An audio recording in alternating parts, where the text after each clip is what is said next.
Alrighty, just gonna make a quick little video here. Well, hopefully it's quick. I'm thinking like 10, 15 minutes tops.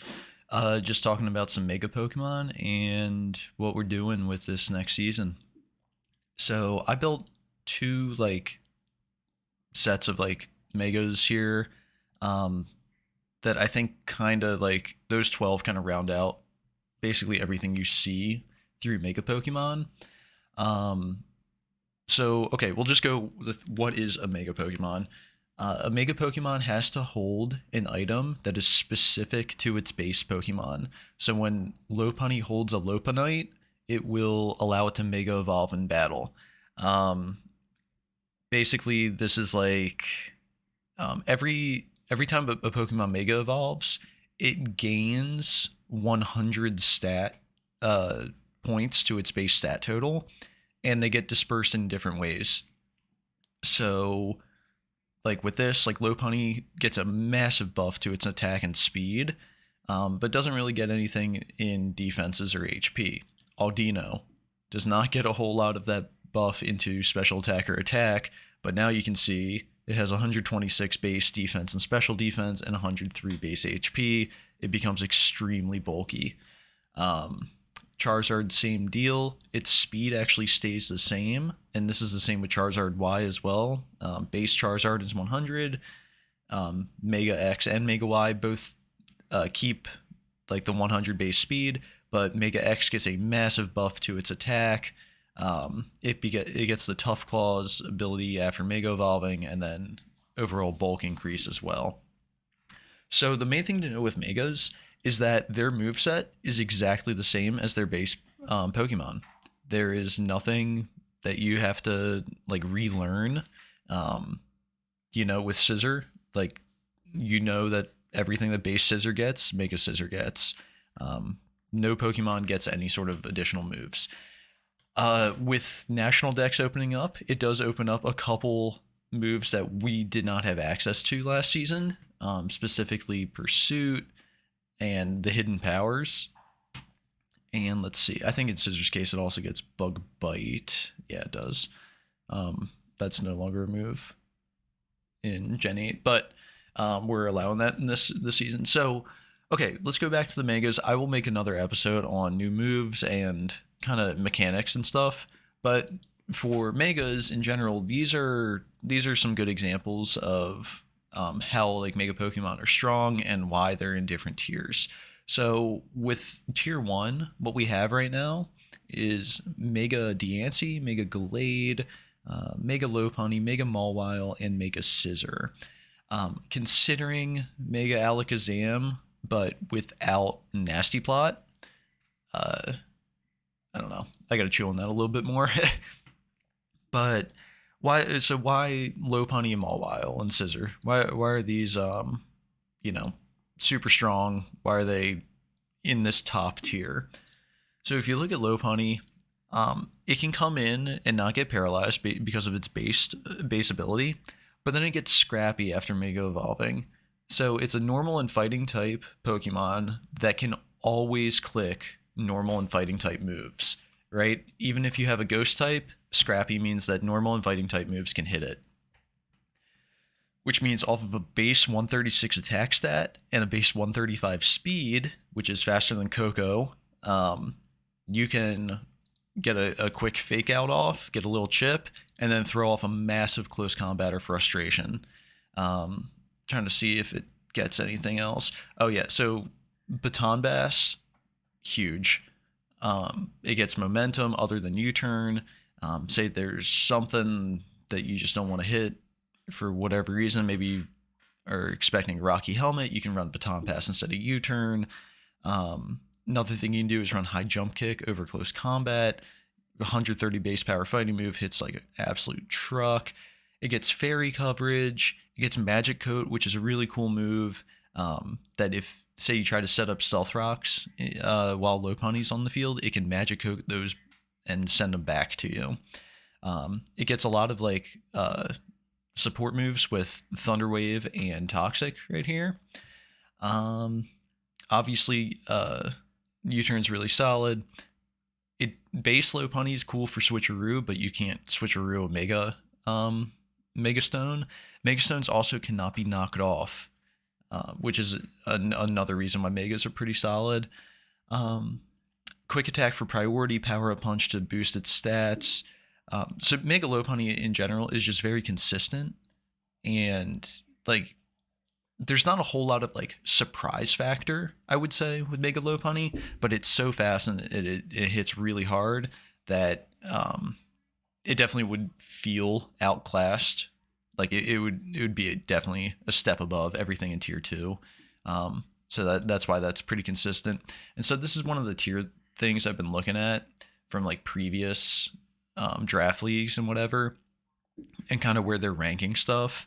And Lopunny has been pretty consistently in this top tier. Okay, Mawile. Mawile is really great. It has arguably the best typing in the game with Steel and Fairy, and it has relatively decent bulk. HP stats not great. Without investment, it's only 241, which is pretty low. Bump it up to 303, and now you're looking at a 125 defense and special defense, and this thing is really tough to kill. Base form Mawile comes in with Intimidate, and then after Mega Evolving, it gets huge power. And after the Mega Evolution buff, let's see, what is Mawile's base? It goes from base 85 attack up to 105. And that base 105 attack with Adamant Nature is 339. Huge power doubles that. So huge power is going to double that up to, what, 680? Yeah, so slight little increase right there. So you already have a 680. You can buff that again with Sword Stance, get that up to 1200, and now you have a priority move with Sucker Punch off of a 1200 attack stat. So it's pretty self-explanatory why Mawile is so good. Yeah, it's definitely top tier, but at the same time, it's only a 50 base speed Pokemon, and you generally know what moves it's going to run. If it's not running SD, say you have Ferrothorn on your team, it's probably Ring and Fire Fang. Otherwise, yeah, I mean, it can run Knockoff. It can run Psychic Fangs. Maybe Power Up Punch if you think that, your opponent's going to bring Taunt or something.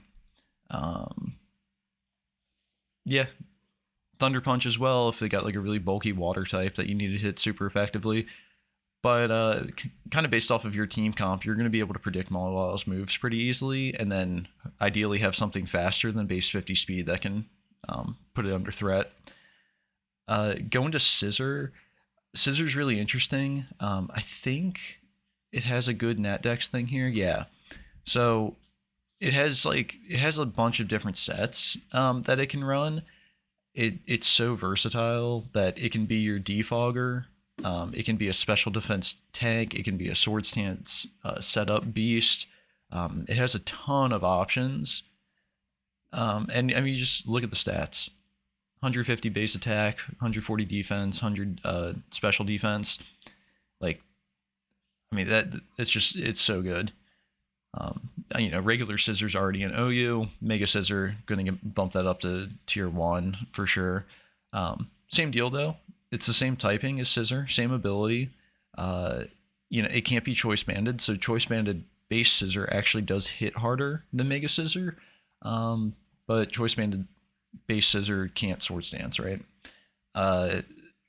So to outplay this, like you need a fire type or something, or like a bulky water type. Scissor generally has a tough time breaking through. It especially doesn't want to be taking any sort of scalds.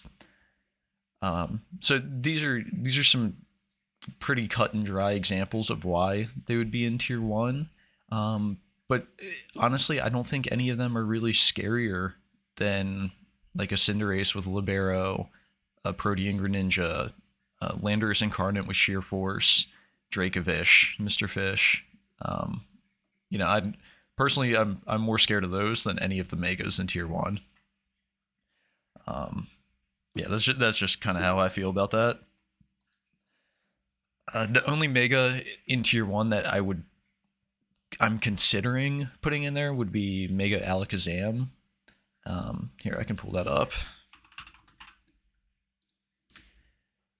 So the reason it's banned from Nat decks right now is because of the move Nasty Plot, but we can kind of put our own spin on the rules and everything and make it so if you have Mega Alakazam, you just can't use Nasty Plot.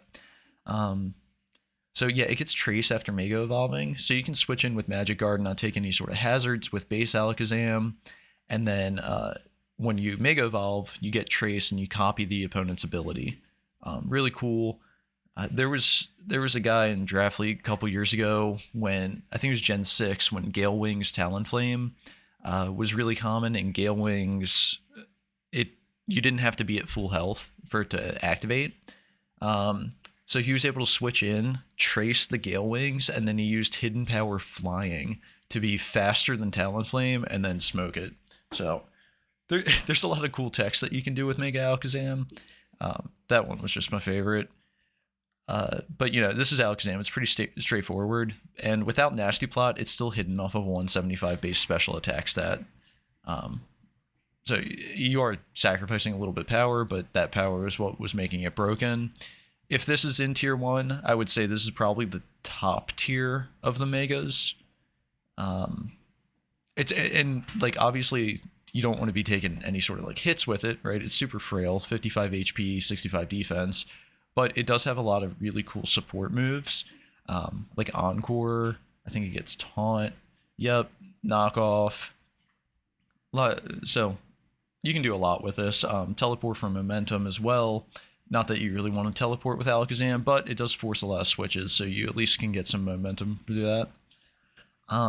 Charizard X, I wanted to show this one just because this is one of my borderlines that I'm thinking in between Tier 2 right now and Tier 1.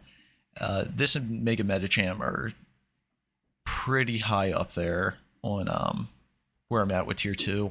So the reason I'm saying that is because it has an incredible base attack stat and Dragon Dance. Once again, it's Charizard, but you just run it physically because of the attack stat with Flare Blitz, Dragon Claw, and Earthquake. Flare Blitz and Dragon Claw actually get the Tough Claws boost that Mega Charizard X gets after Mega Evolving, so they hit way, way harder than base Charizard. It's a really good typing, Fire and Dragon, really consistent typing.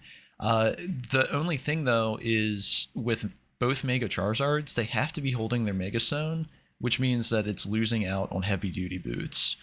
So before Mega Evolving, it's going to take 50% from Rocks damage. It kind of forces Team Prep to be very, anti-hazards in order for this to end up working. Or you lead it, that way, it comes in full health and you get the Mega off early, that way it only takes 25% in the future, but still, it's a lot of Rocks damage throughout the game. So I'm kind of in between on that. Pinsir kind of runs into the same issue. It's Bug and Flying after Mega Evolving. Base level Pinsir is just Bug type, I believe. And yeah, so it gets Flying type, and then it gets Aerialate. Pinsir's one of the reasons why I wanted him in this is for this ability Aerialate. Aerialate, it's not going to give me a description. Essentially, it makes any normal type move a flying type move. So Quick Attack and Frustration on Mega Pinsir become flying type moves with whatever their base power is. So you get, and then it's 1.2 times that. So 20% off of 40, what is that, 8? Yeah. So you get a 48 base power flying type priority move, and then with Frustration you get a 120-ish base power flying type move. Really, really strong. It used to be 1.3 times and got nerfed in Gen 7, so Pinsir's not as good as it used to be. But with the Mega Evolve and stat distribution here, 155 base attack stat plus access to Swords Dance, you can be really doing a lot of damage with Quick Attack still. Plus 105, that's a fantastic speed tier. It outclasses Charizard, and it gives you more options than just running quick attack afterwards. Plus, it's not like it's not bulky. 120 base defense and 90 base special defense. You're able to live a hit generally as long as it's not 4 times super effective, and then you can kind of go from there with that. Now, Aldino, this is another great example here of what's not a good Mega. Yeah, Aldino's just, it's not great. Wish is its only active recovery move it can get. And generally, if you're running Wish, you're going to want to run Protect in order to guarantee that you get that health back.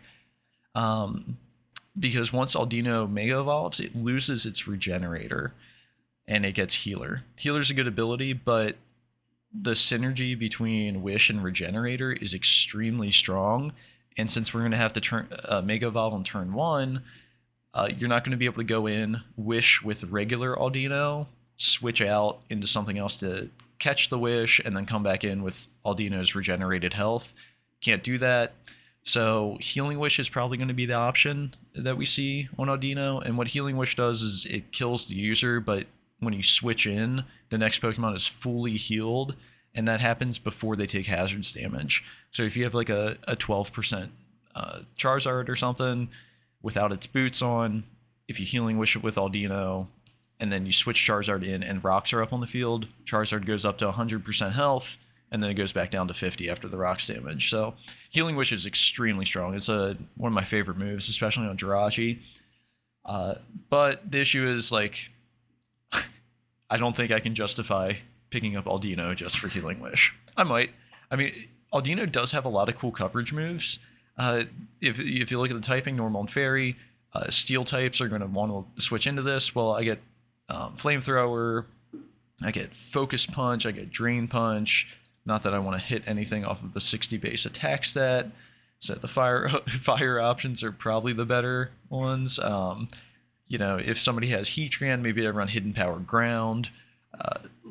Couple options there at least. And then it has support moves like Toxic and Thunder Wave. Pretty standard. It's a good Trick Rumor because it's so bulky. However, it can get taunted because it can't run a Mental Herb. So, you got some sacrifices there. And next one I wanted to go through were a couple of these that were like some controversial ones, I believe. And not necessarily from anybody in the league thinking they're controversial, just like in general in Pokemon. So Garchomp. Garchomp is actually right now in our tier 1. I think it's debatable between 1 and 2 based off of this last season. We saw Tyler use it a lot and it was really solid. But I wouldn't say it felt like it was that high of a threat. But basically every other draft league I've seen, it's been in these top 2 tiers. I'll go to these active leagues on this website. Ton of resources on here. Let's see, National Dex, Point Draft. We'll go here. Tier list. Come on, baby.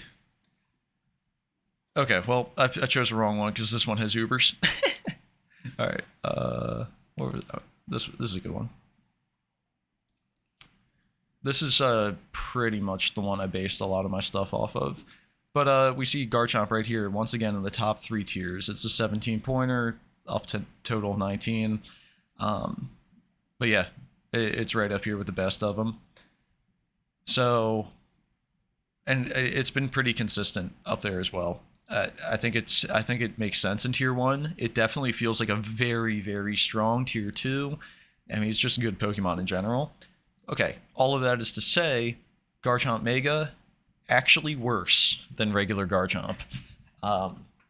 Garchomp hits a very, very specific speed tier, and it hits 102. And anything over 100 is when you start saying something's fast. Anything under 100 is when it's like, it's got decent speed.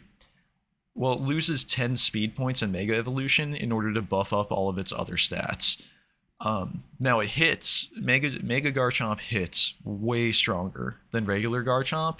However, if you throw a Choice Band onto regular Garchomp, now you're faster and you hit harder. See where I'm going with that? Megachomp doesn't get any sort of like active recovery moves. It gets rest, but it doesn't have like a soft boiled or a recover or something like that. So it doesn't really take advantage of this bulk because it can't run leftovers either. It's really just kind of stuck between a rock and a hard place, and unless you're running like a full on sand team, it doesn't really feel like it's that big of a threat, honestly. I have it right now in tier two. I believe, yeah, yeah, tier two. Uh, and I think that's appropriate. Like, I mean, you can't have 700 base stat total in tier three, I think. And that's why I think I'm going to end up putting Mega Tyranitar also in tier two. Mega Tyranitar is another one that's actually potentially worse than its base form. This one's more arguable that it's better than Garchomp, but the main thing is it keeps the ability Sandstream, just like base Tyranitar.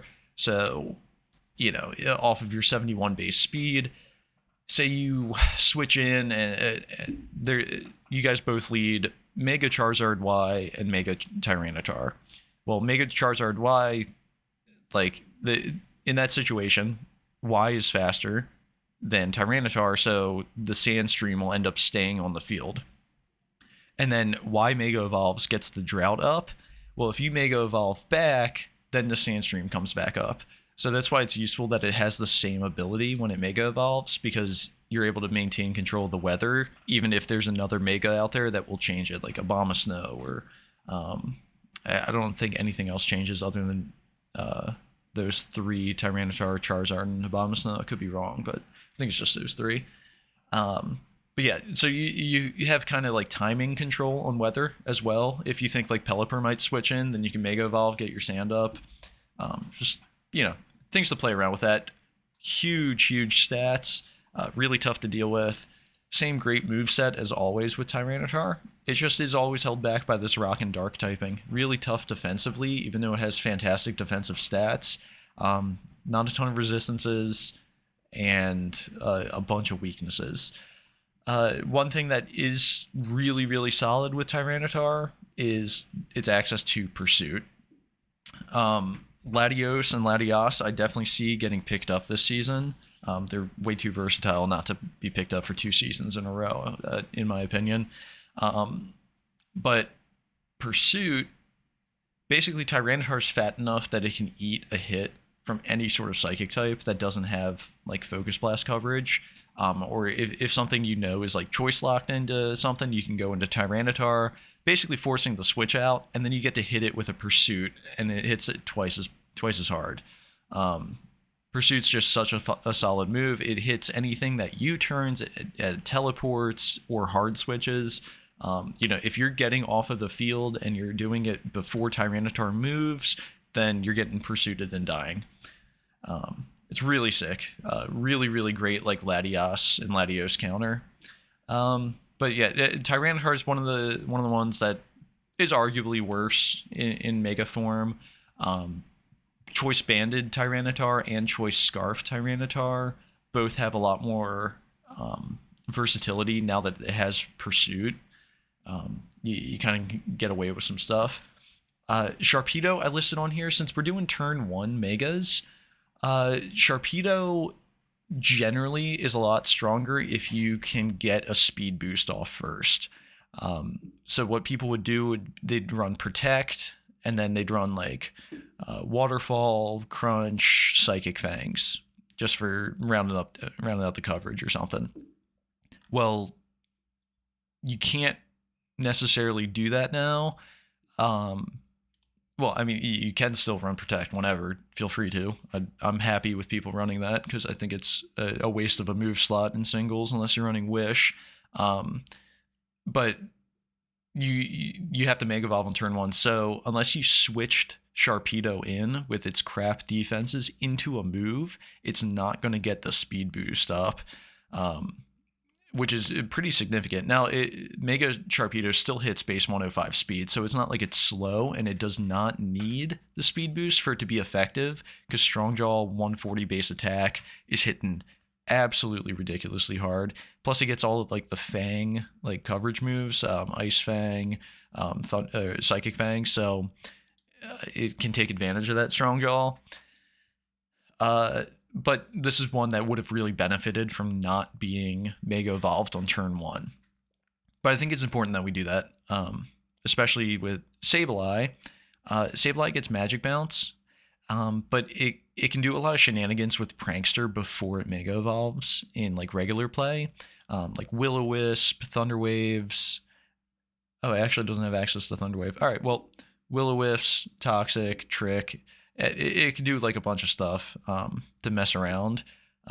Probably not Trick on Mega Evolve. That wouldn't make any sense. But Magic Bounce is still a fantastic ability, and Sableye is a really, really strong Mega Pokemon still because of these stats and its typing. It's only weak to Fairy types. Fairy types obviously are a lot more common now in Gen 8.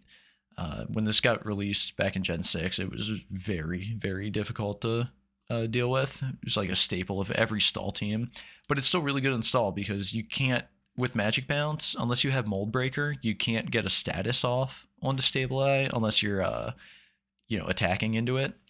I think it Poison Fang is the only thing that can get a Toxic onto it. It's the only attacking move that does Toxic. Opposed to Poison. But yeah, it gets Calm Mind. Really tough to deal with, like Calm Mind plus Dark Pulse plus Shadow Ball. It gets Recover, so it has active recovery. Really, just overall, it's a solid Pokemon. But the turn 1 Mega Evolve limits it just a little bit. If you're faster, maybe you're able to get a U-turn off before you get Will-O-Wisp in this case. These next two that I wanted to talk about, let's see. Swampert's awesome. Swampert is really cool. It is probably the staple Mega Pokemon on Rain teams, either this or Mega Manectric. I think I think weather is going to be a lot more of a factor this season. We didn't really see it at all last year. Like Tommy ended up getting the synergy with Stoutland and Tyranitar, but I don't think he ever took advantage of the Sand Rush. Stoutland obviously isn't the best Pokemon to be doing that with. You want to do that with like an Excadrill or maybe like a Lycanroc or something. But I guess there was possibilities, just bad matchups didn't want to bring it. So with Megas now having like Swampert with Swift Swim, this is like the premier Rain team Mega Pokemon. So if you want to run Rain or something, I definitely recommend Swampert. It's just overall super consistent, ton of stats here. Same issue with Tyranitar and Garchomp, where it doesn't have like active recovery, and then when you have the Mega Stone on there, it doesn't get leftovers. But it has such great coverage moves. It's really offensive. It's able to hit super hard. Plus, if you're running, I think even with Adamant, right here, let's do the math on that. Right there. If you're running Adamant, you can put 168 HP EVs in there, plus that stat. Now in Rain, now you're faster than base 130s, because that doubles. So you can still run like a super, super bulky Swampert and be twice as fast. Plus, it gets its own Rain Dance, I believe. Yep. So, you can set up yourself. That's essentially like running agility on it. Plus, then it boosts your waterfalls. You still get. Actually, does it have access to liquidation now? It does. Yep. So, Now, I will say, on a Swift Swim user, Waterfall generally is better than Liquidation unless you need some sort of 5% base power in your move increase to get a roll, because you're going to be moving faster, and that 30% flinch chance is huge. We saw that with Paul doing that into Celesteela versus Tommy.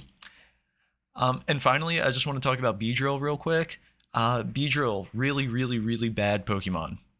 Just bad. Terrible. Mega Beedrill, actually nice. 145 base speed.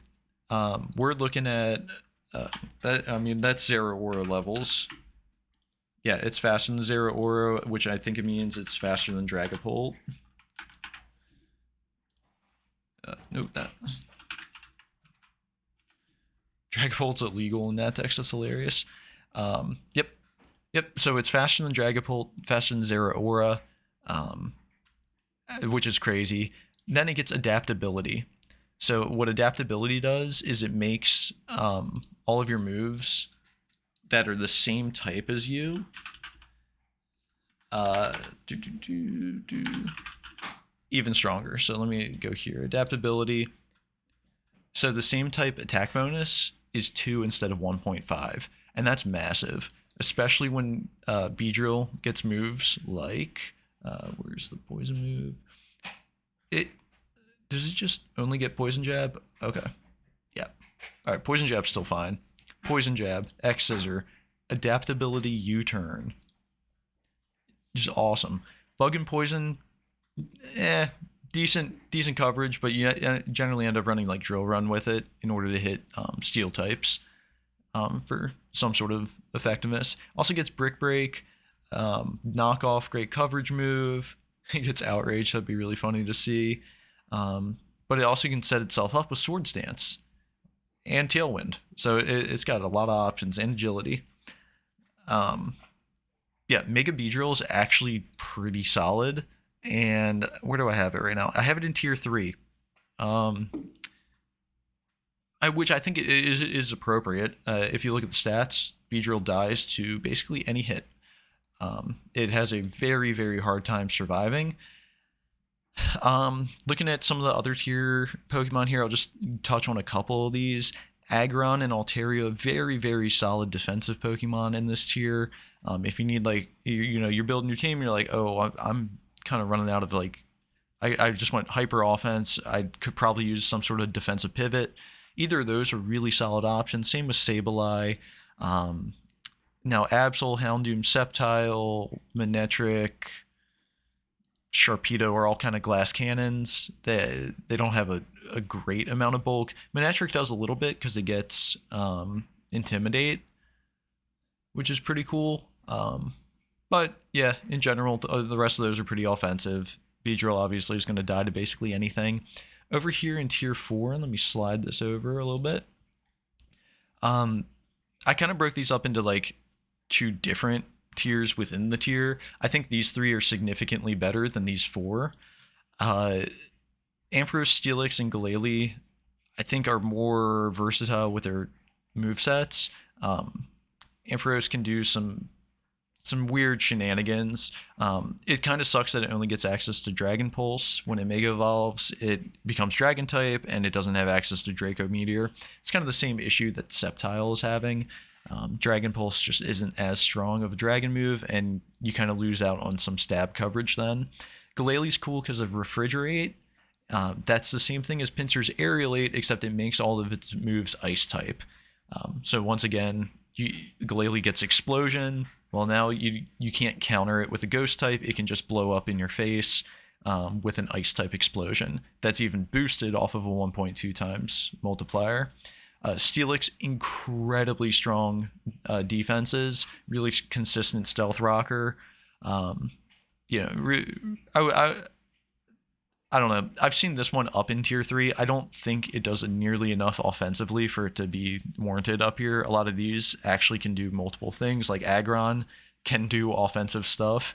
Yeah, I don't know. Steelix is kind of iffy. And then these 4 right here, Bombasnow, cool for weather control. If you're running a hail team, it's pretty nice. It's in tier 4 because it doesn't have access to Aurora Veil, I believe. Let me just confirm that. Oh, it does have. Oh, okay. All right, well, actually, I'm going to immediately bump this up to tier 3, I think. I'm going to put it there just so I think about it. Aurora Veil, extremely strong move. Just super, super strong. Allow your team to set up some stuff. It does. So since it's running a Mega Stone, however, and I think I'm going to keep it in tier 4 for this reason, since it has to run the Mega Stone, it cannot boost this up to 8 turns with a Light Clay, and it also can't boost its hail up to 8 turns with a Snowy Rock or Ice Rock, whatever it is. Yeah, it's still useful. It's still super useful. I don't think it's nearly as good anymore, especially since it doesn't get any sort of momentum moves. Yeah. All right. Well, you heard me talking about Aldino, Camerupt, and Banette. Very, very strong Pokemon, except they're very slow. Banette can be kind of used as like a prankster support Pokemon, spreading Toxics or Will-O-Wisps or something. Generally, I'd rather use my Mega slot for something else, but I can definitely see, like, Banette can be useful. It has a really high base attack stat, and so Camerupt can also be useful under Trick Room. It gets Sheer Force, and it can just start destroying people. Like, let me pull up what its actual 145 base special attack with Sheer Force. So Sheer Force Fire Blast going insane. Sheer Force Earth Power. Yeah, you guys know how hard like Nidoqueen was hitting with Sheer Force. Well, imagine that coming off of 145 base special attack stat. That's literally twice as hard. With a Modest Nature, that is nearly twice as much. That's probably 1.5 times as much as what Nidoqueen hits with Modest. So it has extreme power. It just has a 20 base stat speed, and then Fire and Ground is just awful coverage or defensive coverage, because every Pokemon or every team in the league is going to have a Water type, and every team in the league is going to have a Water type that's faster than base 20 speed. So Camerupt really needs Trick Room support for it to work, and it's super one-dimensional in that fact. It's got Stealth Rock, so you can kind of do a little mess around with that, but I think Tier 4 is pretty appropriate for it. So yeah, just talk to me in the Discord about what you're thinking with this. I think the big thing for me was looking at all these other draft leagues and their tier lists. Like, I just go into these active leagues, I find a National Dex point draft that's on Showdown. Let's see. They got their own specific draft style. Let's just see what their tier list looks like. But basically, everything is balanced off of Megas being in the game, right? That's kind of the thing.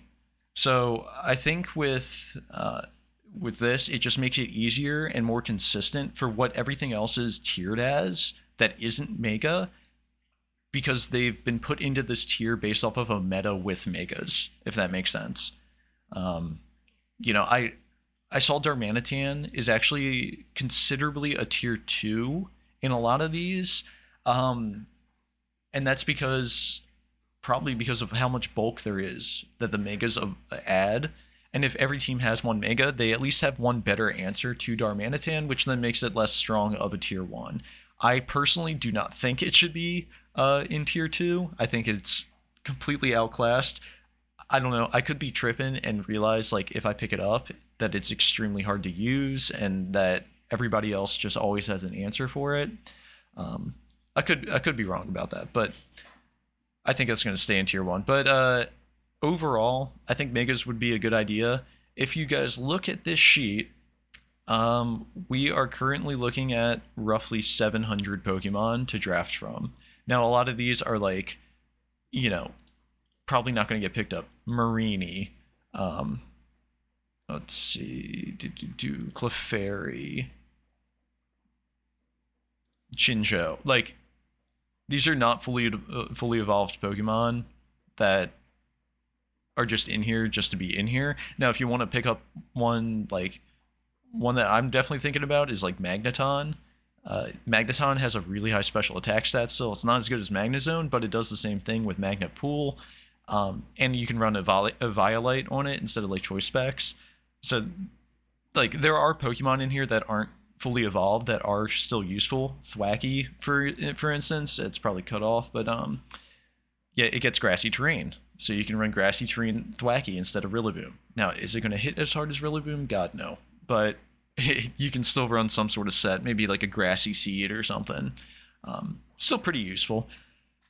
But yeah, overall, I think Megas are a good addition because, one, we only have 10 Pokemon to prep for each week. And if you know that your opponent has a Mega Pokemon, that's actually the easiest thing to prep for in the league, because you know there's no item variability. And generally, the moveset's going to be pretty predictable based off of what your team looks like. Now, whether or not it's something you can defend against is going to be whether or not you drafted well and yada, yada, yada. But, like, I think Megas are going to be the easiest thing to identify what they're going to be versus you, and will actually speed up the prep time overall. The longest prep time, I think, for everybody is just going to be like figuring out what you kind of want to draft. I mean, we have a ton of options. And I'm really excited with how open Tier 4 is. We're going to see some really cool stuff get pulled out of here. I'm still working on balancing everything before we get to that point. There's a couple that are like, they're borderline right now, but I'll keep messing around with that. But I think Megas overall are a pretty good answer, or a pretty good addition to the draft league. And yeah, if you guys got any questions, just let me know and I'll talk you through it a little bit. But yeah, once again, we don't have to do Megas as well. Like, if it's overwhelming that the video I just made no sense to anybody other than me, you know what? We'll pull it. We don't have to do it at all. But yeah, I think overall it's a pretty good idea. So, all right. Well, I'll talk to you guys in the Discord. Thanks for listening to me rant for 40 minutes. Peace.